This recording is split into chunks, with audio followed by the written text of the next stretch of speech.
Hey everyone, welcome to Epic Reads Unfolded. Today, we're going to be diving deep into Jeff Keller's Attitude is Everything. And for this episode, we're really focusing on giving you a solid summary of the book and what you can take away from it.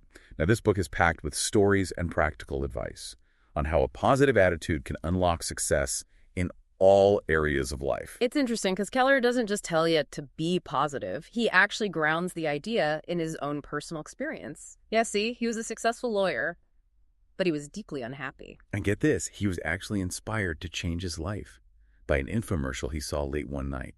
It sparked his interest in the power of attitude. It makes you wonder what other hidden gems we might be missing in unexpected places, right? Absolutely. And for Keller, that infomercial was a turning point. He went on a deep dive into self-improvement, reading tons of motivational books and listening to tapes by authors like Napoleon Hill and Zig Ziglar. So he basically did a complete 180, eventually leaving law to become a motivational speaker. That's a pretty bold move, leaving behind a secure career to follow his passion. It really shows how much he believed in the power of attitude. He didn't just talk the talk, he walked the walk.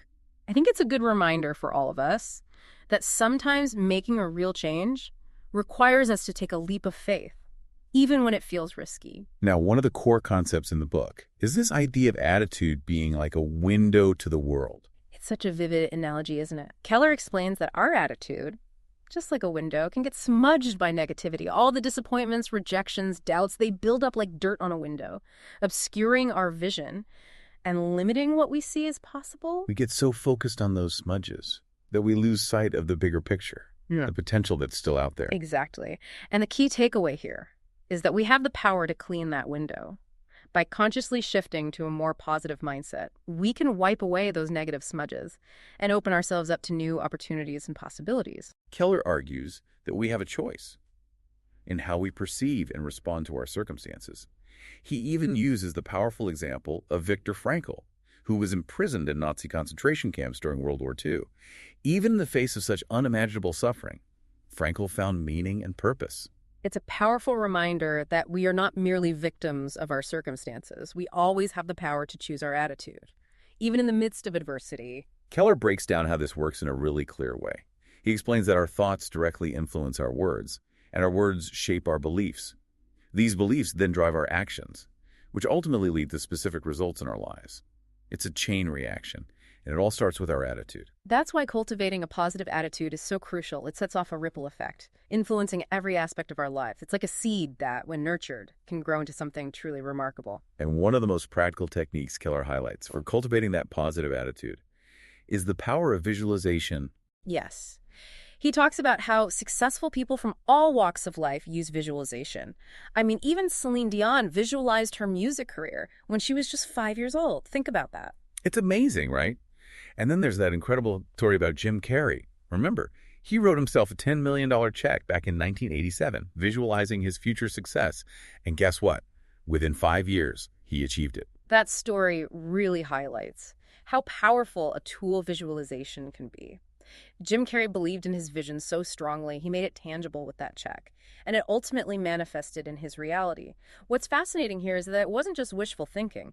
It was a combination of a clear vision and a deep belief in his own potential. It definitely makes you think about the power of our thoughts and how they can shape our reality. Keller also emphasizes the importance of unwavering commitment to our goals.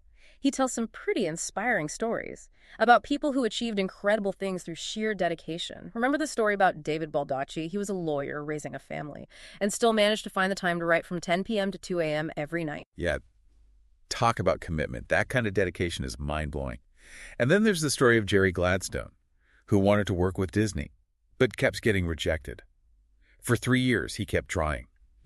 And finally, to prove his commitment, he flew to Boston on a whim, opened up an art gallery, and boom, Disney finally signed him. It's amazing, isn't it? Both of these stories demonstrate that achieving significant goals often requires going above and beyond. It's about pushing past your comfort zone and being relentless in your pursuit. One thing that really struck me was Keller's belief that even setbacks and problems can be valuable. He tells the story of Dave Bruno, who experienced a near-fatal car accident and went bankrupt. It sounds terrible, but Dave didn't let those setbacks define him. He was passionate about motivational quotes and turned that passion into $1 million business by creating success gold cards. What's inspiring here is that he took those incredibly difficult experiences and found a way to turn them into something positive. It's like those challenges actually fueled his creativity and drive. Exactly. And this is a recurring theme in the book. It's about choosing to see the potential for growth and transformation, even in the face of seemingly insurmountable challenges. Speaking of transforming challenges, Keller then shifts his focus to the power of language, specifically how the words we use on a daily basis can actually reinforce our beliefs, both positive and negative. It's a fascinating concept. He gives specific examples, like saying, I'm always in debt. Do you ever catch yourself saying things like that? Because those seemingly harmless phrases can actually program our minds for financial struggle. It makes you really pay attention to the language you use, doesn't it? Absolutely. And it ties back to the idea that our thoughts shape our reality. The language we use is a reflection of our thoughts. So it's essential to be mindful of the words we choose. Keller suggests a really interesting experiment, changing how we respond to the simple question, how are you? This is something anyone can try. Instead of giving the usual automatic response, he encourages us to be more intentional and positive. He contrasts the effects of responding negatively with just a neutral, I'm okay, and with genuine enthusiasm, I'm fantastic. I love that. It's such a simple shift, but it can have a big impact on our overall attitude and energy throughout the day. He also talks a lot about the downside of complaining. It's something we all do. But Keller argues that it's a trap that keeps us stuck in negativity. He says that complaining not only repels others, but also reinforces our own negative thoughts and accomplishes absolutely nothing. And as an alternative to complaining, he highlights the power of gratitude, even in the face of hardship.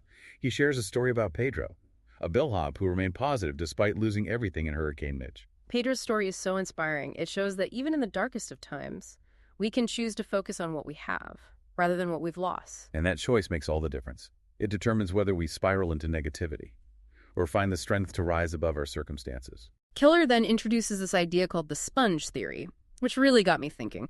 It's the idea that we absorb the attitudes of those around us, like a sponge absorbing water.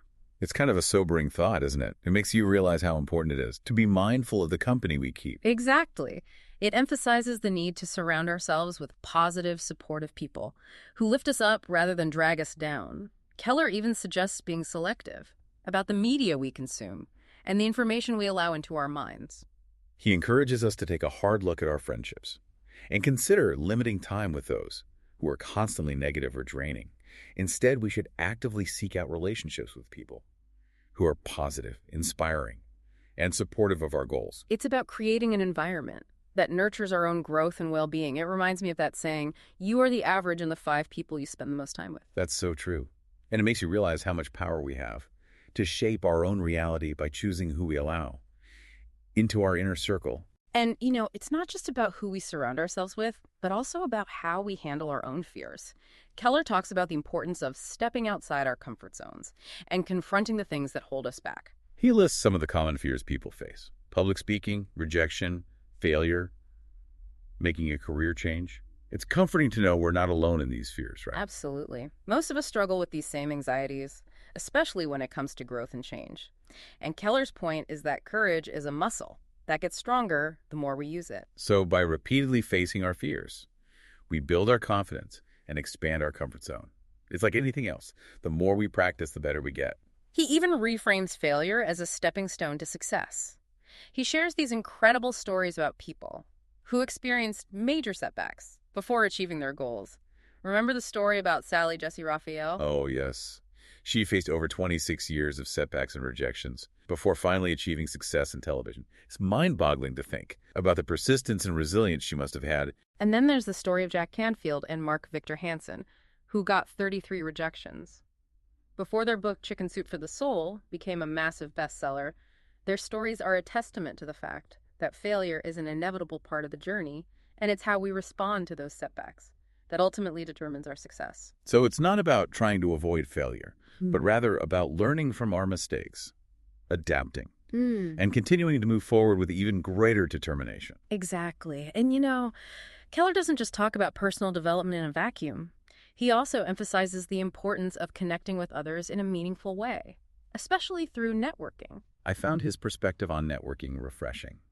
He talks about it not as a way to get ahead, but as an opportunity to serve others and build mutually beneficial relationships. He encourages us to be genuinely interested in others, to listen attentively, and to follow up thoughtfully after making a connection. He even shares a personal story about how a chance encounter at a conference led to a valuable business relationship for him. It highlights the power of being open to connecting with people and focusing on building genuine relationships. It goes back to that idea of giving back and contributing to something larger than ourselves. When we approach networking with that mindset, it becomes less about self-promotion and more about creating meaningful connections that benefit everyone involved. So we've talked about Keller's own journey, the power of attitude, visualization, commitment, and even reframing failure and the importance of networking. What does this all mean for us? How can we apply these ideas to our own lives? Well, I think one of the most powerful takeaways from Attitude is Everything is this. We have far more control over our experiences than we often realize. It's easy to get caught up in complaining about external circumstances and feeling like we're victims of our situation. But Keller challenges us to take responsibility for our own attitudes and choices. He's not saying that we should ignore genuine challenges or pretend everything is always rosy, but he's encouraging us to approach those challenges with a proactive, solution-oriented mindset. It's about being intentional about our thoughts, words, and actions, understanding that they all play a role in shaping our reality. It's like we're constantly planting seeds with our thoughts and actions, and our attitude determines whether those seeds grow into beautiful flowers or prickly weeds. Keller reminds us that our minds are incredibly powerful tools. We can either use them to create the life we want or allow them to sabotage our own success. It all boils down to choice. We can choose to dwell on negativity and let circumstances dictate our experiences, or we can choose to cultivate a positive attitude, confront our fears, and create a reality that aligns with our highest aspirations. And Attitude is Everything really provides a practical roadmap for making that choice. It's filled with tools and techniques that we can start using today to shift our mindset and unlock our potential. One thing that really resonated with me was Keller's emphasis on personal growth as a continuous journey. Even he admits that he's still learning and evolving. It's not about reaching a state of perfect positivity, but about striving for continuous improvement. It makes the whole concept of personal growth feel less intimidating, doesn't it? It's not about being perfect. It's about making progress. Absolutely. And it's about finding the tools and strategies that resonate with us and help us move forward. What struck me about the conclusion of the book was how Keller emphasizes that these principles are applicable to everyone. He even mentioned speaking to a diverse international audience in Manila. That really highlights how universal these ideas are. It doesn't matter where you're from or what challenges you face. Having a positive attitude can make all the difference in how you navigate life. And he's very candid about his own journey, sharing that he's faced his fair share of setbacks and defeats along the way. It's a good reminder that even when you have a positive attitude, life isn't always going to be smooth sailing. There will be bumps in the road. But the key takeaway here is that it's not about avoiding those bumps. It's about developing the resilience and tools to navigate them without losing sight of your goals. And that's what Attitude is Everything equips us to do. Keller empowers us to shift our perspective, focus on what we can control, and choose to see the good even when things get tough.